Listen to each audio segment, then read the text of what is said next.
Hi there, boys and girls. Sorry it's so late tonight. We just got back from Oklahoma City. But we're going to read Mr. Fussy by Roger Hargreaves.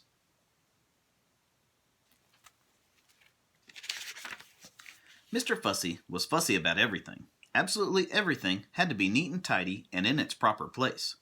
Mr. Fussy spent all day every day rearranging his furniture and making sure the flowers grew in a straight line in his garden, and trying to find specks of dust where there couldn't possibly be specks of dust, because he spent all of his time making sure there weren't any specks of dust.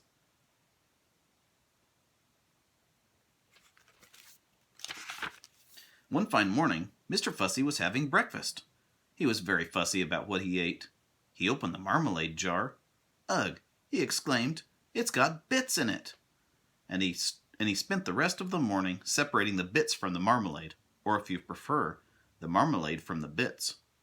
Fussy old fusspot, people used to call him. Be careful calling names. Other people might get mad and upset. Then Mr. Fussy went out into his garden and spent the rest of the day straightening out all of the blades of grass on his lawn. Fussy old fusspot.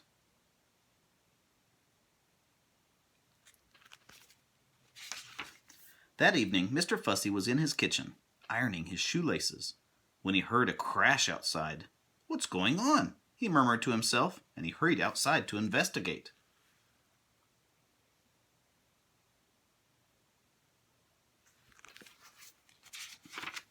There, with a broken garden gate in one hand, and an old battered suitcase in the other, and a sheepish grin on his face, stood an untidy person.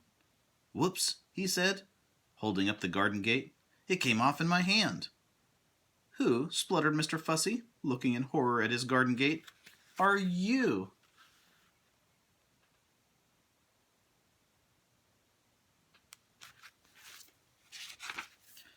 "I'm Mr. Clumsy," replied the untidy person, and he stepped forward to shake Mr. Fussy's hand, but tripped and fell on the lawn.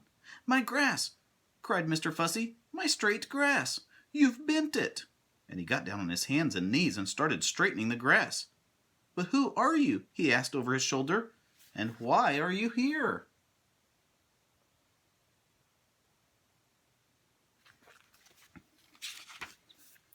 "I'm your cousin," replied Mr. Clumsy. "Your long-lost cousin from Australia, and I've come to visit." Aren't you pleased to see me?" asked Mr. Clumsy cheerfully, knocking over a flower or two as he got up. Mr. Fussy, quite obviously, wasn't pleased to see him. "You'd better come in."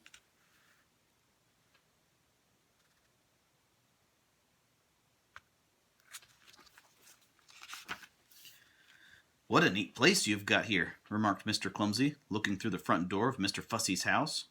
And he stepped inside and tripped over his shoelaces. He often does. And knocked over a chair and dropped his suitcase and fell in an untidy heap on the floor. "Whoops," he said. Mr. Fussy shut his eyes and heaved a sigh and groaned silently to himself.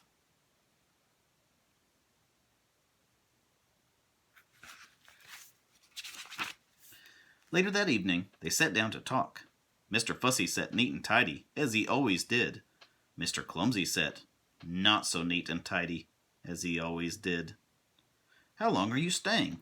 asked Mr. Fussy. "Oh, I don't know," grinned Mr. Clumsy. "A few days? A week? A year? I haven't decided."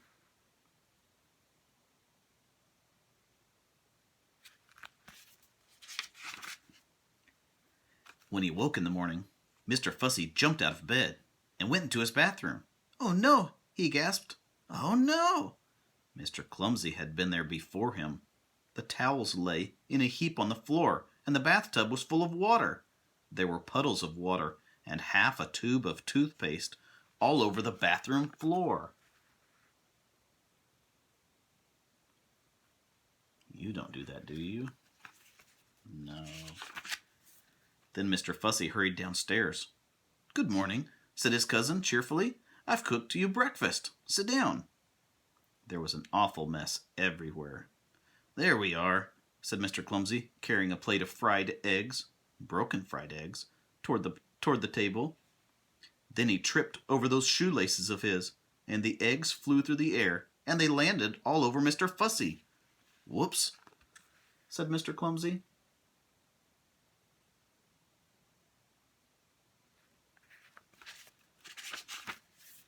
After a week, Mr. Fussy's house didn't look like Mr. Fussy's house anymore. It looked more like Mr. Clumsy's house. But after 2 weeks, Mr. Clumsy decided to move on.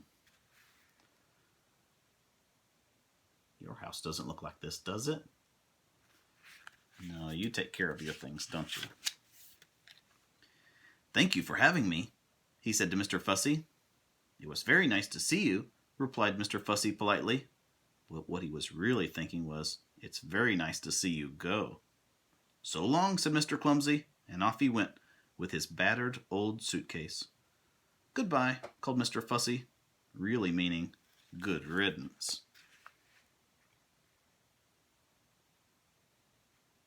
They do kind of look alike, don't they? Then Mr. Fussy fussed around his house as he had never fussed before. Fussy old fusspot, polishing and mending and repairing and straightening and sorting out and cleaning and putting everything back exactly as it had been before Mr. Clumsy had come to stay. He even dusted the flowers in his garden. Do you dust the flowers in your garden? That evening, Mr. Fussy was in his kitchen, polishing an egg, when he heard a crash outside. "Oh no," he groaned, "not Mr. Clumsy again." No, it was somebody else walking straight through Mr. Fussy's garden gate. Somebody who couldn't help having little accidents. Somebody you may have met before. Do you remember who has little accidents all the time? "Hello," smiled Mr. Bump. "I've come to visit." The end. Mr. Bump came to visit Mr. Fussy. I hope you enjoyed the story. Sorry it's so late. I guess some of you will have 2 stories for tomorrow. See you later. Bye-bye.